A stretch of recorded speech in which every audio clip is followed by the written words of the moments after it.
இன்றைக்கி நம்ம ரவை தோசைக்கு உண்டான பொருள் என்னென்னு பார்க்கலாம்.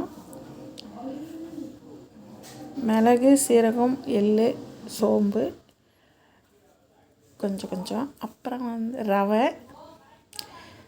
மைதா மாவு கொஞ்சம், அரிசி மாவு, உப்பு, புதினா, கருவேப்பிலை கொஞ்சம், கொத்தமல்லி,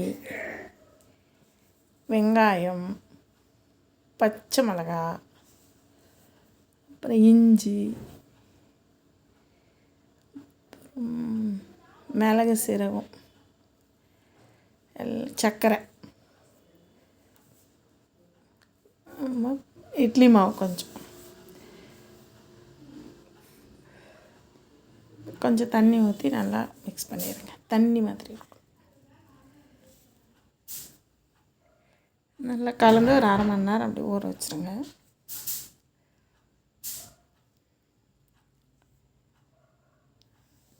தேங்காய் பொட்டுக்கடலை சட்னி, சாம்பார் நல்லாயிருக்கும்.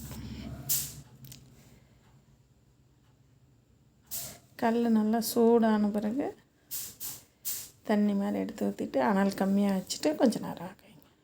ஓகே.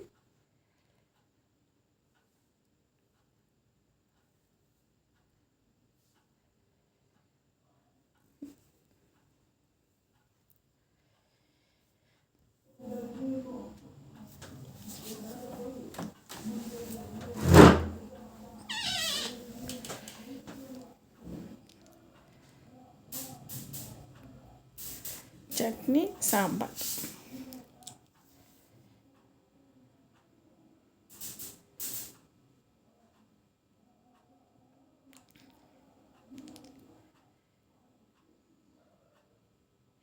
செஞ்சு பாருங்கள், எப்படி இருக்குன்னு பார்த்துட்டு எனக்கு கமெண்ட் பண்ணுங்கள்.